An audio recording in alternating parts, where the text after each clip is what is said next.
Hi friends, நம்ம இந்த வீடியோவில் என்ன பார்க்க போகிறோம்னா காலேஜ் டிசி வந்து எப்படி வாங்குறதுன்னு தான் பார்க்க போகிறோம். நான் வந்து போன வருஷம் 12th கம்ப்ளீட் பண்ணியிருந்தேன். என்னோடய மார்க் வந்து 534, கட் ஆஃப் வந்து 168.5 வருது. எங்கள் வீட்டில் வந்து இந்த மாதிரி நீ 180 மேலே எடுத்தால் தான் வந்து இன்ஜினியரிங் காலேஜ் சேர்ப்பேன் அப்படின்னு ஃபஸ்ட்டே சொல்லிட்டாங்க. நான் படிக்கும்போது நான் ரொம்ப கம்மியானதுனால கட் ஆஃப் எங்களுக்கு என்ன பண்ணுறதுனே தெரியல. அப்போ வந்து எங்கள் சொந்தக்காரங்க ஒருத்தவங்க வந்து இந்த மாதிரி ஒரு காலேஜ் இருக்குது, அங்கே வந்து ஃபீஸ் ரொம்ப கம்மி தான், நீங்கள் அங்கே வந்து சேர்த்து விடுங்க அப்படின்னு சொன்னாங்க. அப்புறம் நாங்களும் போயிட்டு அங்கே பார்த்து சேர்ந்துட்டோம். சேர்ந்துட்டு 1 வீக் 4 to 5 டேஸே வந்து எனக்கு எங்கே எதுவுமே செட் ஆகலை, எனக்கு பிடிக்கல அப்படின்னு சொல்லிட்டு நான் எங்கள் வீட்டில் ஃபோன் பண்ணி சொன்னேன். இந்த மாதிரி எனக்கு பிடிக்கல, எனக்கு எதுவுமே செட் ஆகலை அப்படின்னு சொன்னேன். சரி, நம்ம வந்து டிசி வாங்கிடலாம் அப்படின்னு கேட்கறதுக்கு வந்துட்டாங்க அங்கேருந்து கிளம்பி. இப்போ நீங்கள் அட்மிஷன் போடும்போது வந்து உங்களை எப்படி நடத்தியிருப்பாங்க, அப்படியே ஒரே வரவேற்பு, ஒரே பாராட்டு மழையை பொழிஞ்சு அப்படியே உங்களை வேறு லெவலில் நடத்தியிருப்பாங்க. அதே நீங்கள் டிசின்னு கேட்க போயிட்டீங்கன்னா அப்படியே வந்து அவங்க வந்து நீங்கள் உங்களை எந்த அளவுக்கு பாராட்டி உங்களை வரவேற்பு கொடுத்தாங்களோ அதுக்கப்புறம் 100 மடங்கு 200 மடங்கு அதிகமாக வந்து உங்களை அங்கேயே வச்சு செஞ்சுருவாங்க. நீங்கள் டிசின்னு கேட்க போயிட்டீங்கனாலே வந்து உங்களை ஒரு வழி ஆக்கிடுவாங்க. நாங்கள் முதல்ல டிசின்னு கேட்க போனோம். எங்கள் பேரண்ட்ஸில் எங்கள் அம்மா தான் போய் கேட்டாங்க இந்த மாதிரி டிசின்னு. அங்கே வந்து அட்மிஷன் போட வந்த மேமே தான் அங்கே உட்காந்துருந்தாங்க. அவங்க வந்து அப்படியே வந்து எங்களை மிரட்டவே ஆரம்பிச்சிட்டாங்க. எங்களுக்கு வந்து அழுவே வர ஆரம்பிச்சிருச்சாங்க. மிரட்டல அவ்வளோதான், அவங்க பொண்ணுக்கு வந்து ஃப்யூச்சரே இல்லை, எல்லாம் முடிஞ்சிச்சு, அவ்வளோதான், நாங்கள் டிசிலாம் கொடுக்க மாட்டோம், எங்களால் ஃபீஸ் கட்ட முடியலன்னு சொல்லி தான் அங்கே வந்து எங்களுக்கு ஸ்காலர்ஷிப் மாதிரி தரேன், இந்த மாதிரி உங்களுக்கு வந்து ஃபுல் ஃப்ரீயாக தரேன், 168.5 உங்கள் கட் ஆஃப், எங்கள் காலேஜோட கட் ஆஃபோட அதிகமாக இருக்குது, உங்களுக்கு ஃபுல் ஃப்ரீயாக தரேன் அப்படின்னு சொல்லிட்டாங்க. அதனால தான் நாங்கள் அங்கே போய் ஜாயின் பண்ணோம். நாங்கள் வேறு எதுவுமே பார்க்காம ஜாயின் பண்ணிவிட்டோம், ஃபுல் ஃப்ரீன்னு சொன்னதுனால. அப்புறம் வந்து எங்களுக்கு போக போக எனக்கு செட் ஆகலை. நான் டக்குன்னு சொல்லிட்டோன்னே இவங்க வந்து டிசி வாங்க வந்துட்டாங்க. சரின்னு போய் கேட்டால் வந்து எங்களை அவங்க மிரட்ட ஆரம்பிச்சிட்டாங்க. எங்களுக்கு ஒன்றுமே புரியல. ஒரு நிமிஷம் நாங்கள் டிசின்னு கேட்க போகிறோம், எங்களை பயங்கரமாக வந்து மிரட்ட ஆரம்பிச்சிட்டாங்க. சரி, என்னடா பண்ணுறது, இவங்க சரி மிரட்டி இன்றைக்கே கொடுத்துருவாங்க போல இருக்கு அப்படின்னு பார்த்தா நெக்ஸ்ட்டு பிரின்சிபல் சார்கிட்ட கூப்பிட்டு போனாங்க. அவர் வந்து இவங்க எல்லாருக்கும் மேலே அவர் இன்னும் பயங்கரமாக எங்களை மிரட்ட ஆரம்பிச்சிட்டாரு.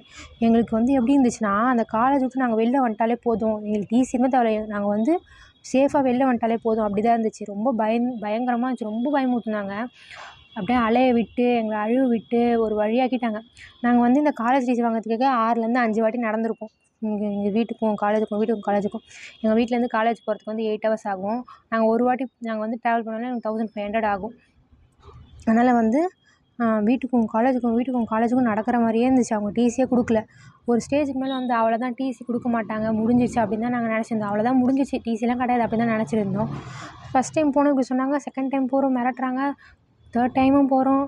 தேர்ட் டைம் வந்து யூஜிசியோட ரூல்ஸ் இருக்குது. இந்த மாதிரி வந்து இந்த டேட்லேருந்து இந்த டேட்குள்ளே நீங்கள் வந்து காலேஜ் வந்து ஜாயின் பண்ணுறீங்க, உங்களுக்கு வந்து ஏதோ ஒரு காரணத்தினால பிடிக்கலனா நீங்கள் வந்து டிசி வாங்கிக்கலாம், அவங்க வந்து நீங்கள் கட்டின ஃபீஸில் 1000 ரூபா மட்டும் எடுத்துகிட்டு மிச்ச காசு கொடுத்துருவாங்க அப்படின்ற மாதிரி ரூல்ஸ் இருக்குது. நாங்கள் வந்து செகண்ட் டைம் போகணும், கொடுக்கல. தேர்ட் டைம் வந்து யூஜிசி ரூல்ஸ் எடுத்துகிட்டு போனோம். அப்போ வந்து அவங்க என்ன சொல்கிறாங்கன்னா, இந்த மாதிரி எங்கள் காலேஜுக்கு வந்து எங்கள் ரூல்ஸ் தான், நாங்கள் யூஜிசி ரூல்ஸ்லாம் வந்து நாங்கள் ஃபாலோ பண்ண மாட்டோம், எங்கள் காலேஜுக்குன்னு தனியாக ரூல்ஸ் இருக்குது அப்படின்னு இன்னும் வந்து எங்களை எக்ஸ்ட்ரா மிரட்ட ஆரம்பிச்சிட்டாங்க. எங்களுக்கு ஒன்றுமே புரியல, சுத்தமாக ஒன்றுமே புரியல.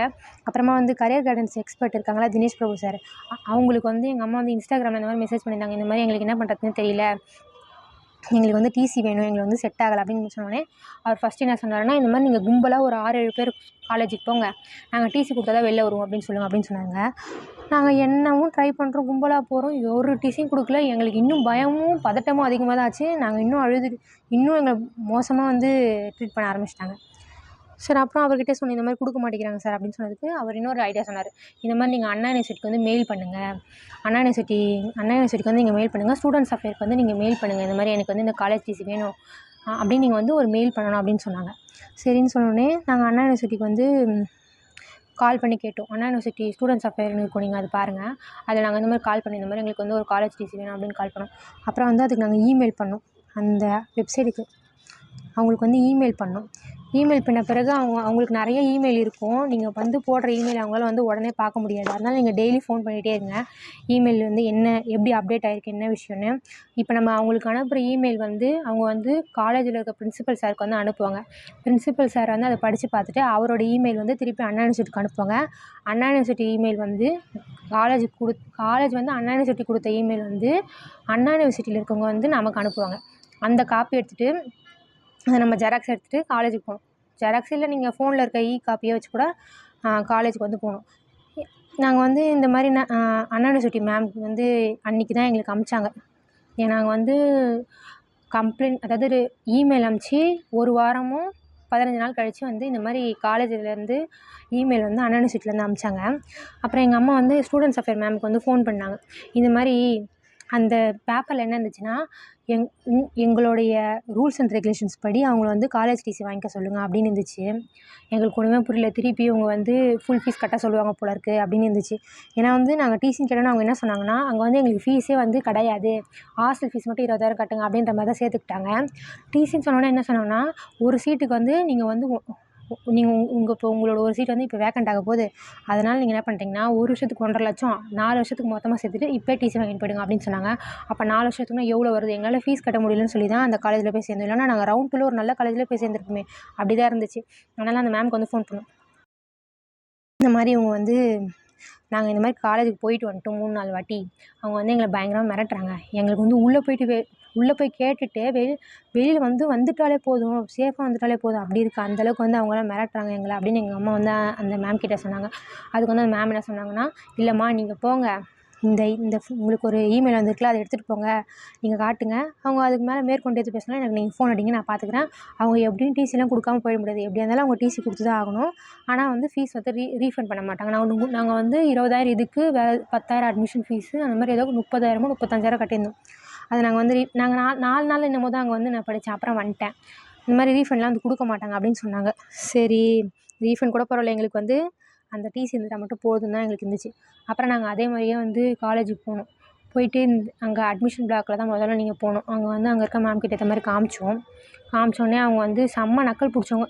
நமக்கு வந்து தெரியாது, அவங்க வந்து பேசும்போது சாதாரணமாக பேசுகிற மாதிரி தான் இருக்கும் அட்மிஷன் போடும்போது.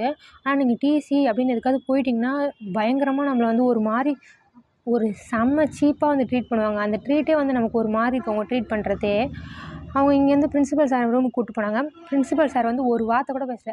அண்ணா யூனிவர்சிட்டியோட இமெயில் காமிச்ச உடனே இவங்களுக்கு வந்து டிசி இஷ்யூ பண்ணிடுங்க அப்படின்னு சொல்லிட்டாங்க. எங்களுக்கு அப்போ தான் வந்து நாங்கள் அலைஞ்சு திரிஞ்சு 1 மாதமாக இதுக்காக திரிஞ்சிருந்தோம். அப்படியே எங்களுக்கு வந்து மூச்சு வந்த மாதிரி இருந்துச்சு. அப்படியே வந்து ரிலாக்ஸாக இருந்துச்சு. அப்படியே அந்த செகண்ட் தான், அது வரைக்கும் ஃபுல்லாக ஸ்ட்ரெஸ்ஸு தான். அப்போ இவர் கொடுத்துருங்கன்னு சொன்னோடனே அந்த மேம் என்ன கேட்குறாங்க, சார் நம்ம இவங்ககிட்ட ஒன்றும் இது வாங்கலையே சார், இன்னும் ஃபீஸ் வாங்கலையே சார், எப்படி சார் கொடுக்குறது அப்படின்னு கேட்குறாங்க. அதுக்கு வந்து சார் சொன்னார், இல்லை நீங்கள் ஃபீஸ் வேண்டாம், நீங்கள் வந்து ரீஃபண்ட் பண்ண மாட்டோம். எங்ககிட்ட சொன்னார், நீங்கள் வந்து ஃபீஸ் கொடுக்க அந்த ஃபீஸே போதும், நாங்கள் வந்து உங்களுக்கு ரீஃபண்ட் பண்ண மாட்டோம், நீங்கள் வந்து டிசி நாங்கள் டிசி கொடுப்போம். ஆனால் வந்து எந்த டிசி கொடுப்போம்னா டிஸ்கண்டினியூ தான் டிசி கொடுப்போம். நான் வந்து உங்களுக்கு வந்து உங்கள் 12th டிசி கொடுக்க மாட்டோம் அப்படின்னு சொன்னாங்க. எங்களுக்கு அது கொஞ்சம் வித்தியாசமாக இருந்துச்சு. நாங்கள் கேட்டு அக்கம் பக்கத்தில் கேட்ட எங்களுக்கு தெரிஞ்சவங்க கிட்ட எல்லாருமே என்ன சொன்னாங்கன்னா, நீங்கள் ஒரு காலேஜ் ஒன்ஸ் போய் சேர்ந்துட்டிங்கன்னா அவங்க வந்து டிஸ்கண்டினியூ தான் தருவாங்க, யாருமே 12th டிசி தர மாட்டேன்னு சொன்னாங்க. எங்களுக்கு வந்து டிசி கொடுத்தாலே போதுன்னுச்சு. எங்களுக்கு வந்து அந்த அண்ணா யூனிவர்சிட்டி மேம் சொல்லும்போது கூட நம்பிக்கையே இல்லை. சரி நம்ம போய் பார்ப்போம் அப்படின்னு சொல்லி பார்த்து அப்புறமா ஒரு டிசி கொடுப்போம்னு சொன்னோன்னே தான் கொஞ்சம் ரிலாக்ஸாக இருந்துச்சு. எப்படியாவது ஒரு டிசி கொடுத்துருங்கப்பா அப்படின்னு தான் இருந்துச்சு. அப்புறமா அவங்க வந்து எங்களுக்கு டிசி கொடுத்துட்டாங்க. டிசி வாங்குறது வந்து ரொம்ப ஈஸி. அதுக்கான வழி தான் நம்ம வந்து அண்ணா யூனிவர்சிட்டி நான் உங்களுக்கு அந்த இமெயிலெலாம் வந்து இந்த வீடியோவில் காட்டுறேன், இமெயில். அப்புறம் வந்து அதை எப்படி ப்ரொசீஜர் எழுதணும் அதெல்லாம் நீங்கள் யூடியூப்பில் பார்த்தாலே உங்களுக்கு தெரிஞ்சிடும். அவங்களுக்கு வந்து ஃபோன் பண்ணி சொல்லிவிடுங்க, அண்ணா யூனிவர்சிட்டி மேம்க்கு இந்த மாதிரி நாங்கள் இமெயில், இந்த மாதிரி நாங்கள் வந்து காலேஜ் டிசி வேணும் அப்படின்னு நீங்கள் அவங்ககிட்ட ஃபோன் பண்ணி கேட்டால் கூட அவங்க வந்து இன்ஃபர்மேஷன் சொல்லுவாங்க. இந்த மாதிரி இந்த இமெயில் காமிச்சிட்டிங்கன்னா அவங்க வந்து காலேஜ் அனுப்பி உங்களுக்கு திருப்பி பண்ணியிருப்பாங்க. உங்களுக்கு வந்து உடனே டிசி கிடச்சிரும். இது வந்து ஒரு ஈஸியான ப்ராசஸ் தான். எங்களுக்கு வந்து எதுவுமே தெரியாது. இதுக்கு முன்ன பின்னே நாங்கள் காலேஜ்லலாம் டிசி வாங்கினதில்ல. அதனால் எங்களுக்கு இது ரொம்ப டிஃபிகல்ட்டான ஒரு ஸ்ட்ரகிளான ப்ராசஸாக இருந்துச்சு. எல்லாமே ஸ்ட்ரகிளாக தான் இருந்துச்சு. ஸோ இந்த வீடியோ பார்க்குற யாருக்காவது நீங்கள் படிக்கிற காலேஜ் பிடிக்கல, ஏதோ ஒரு விஷயத்தினால பிடிக்கலனா, நீங்கள் நேராக உங்களுக்கு பிடிக்கலையா, காலேஜில் ஃபஸ்ட் டைம் கேட்டு பாருங்கள், அவங்க என்ன சொல்கிறாங்கன்னு பார்த்துட்டு நேராக அண்ணா யூனிவர்சிட்டிக்கு ஃபோன் பண்ணி கேட்டு அந்த இன்ஃபர்மேஷன் கேட்டுக்கோங்க. இல்லைனா இமெயில் பண்ணிவிடுங்க. அண்ணா யூனிவர்சிட்டிக்கு வந்து இமெயில் பண்ணி இன்ஃபர்மேஷன் சொல்லிவிடுங்க. ஃபோன் பண்ணி இந்த மாதிரி நாங்கள் வந்து காலேஜ் டிசி எங்களுக்கு தேவைப்படுது அப்படின்னு சொன்னால் அவங்க சொல்லுவாங்க என்ன பண்ணணும், இமெயில் அனுப்புங்க அப்படின்ற மாதிரி அவங்க சொல்லுவாங்க. அவங்க சொல்லுவாங்களா, அப்புறம் வந்து நீங்கள் அனுப்பின இமெயில் வந்து அந்த ஸ்கூலோட பிரின்சிபல் சார், காலேஜோட பிரின்சிபல் சார் போய் திருப்பி உங்களுக்கே வரும். அப்போ அந்த இமெயில் எடுத்துகிட்டு நீங்கள் போனீங்கன்னா உங்களுக்கு கன்ஃபார்மாக டிசி கொடுத்துருவாங்க. டிசி வாங்குறது வந்து ரொம்ப ஈஸியான ப்ராசஸ். ஓகே, ரொம்ப தேங்க்யூ.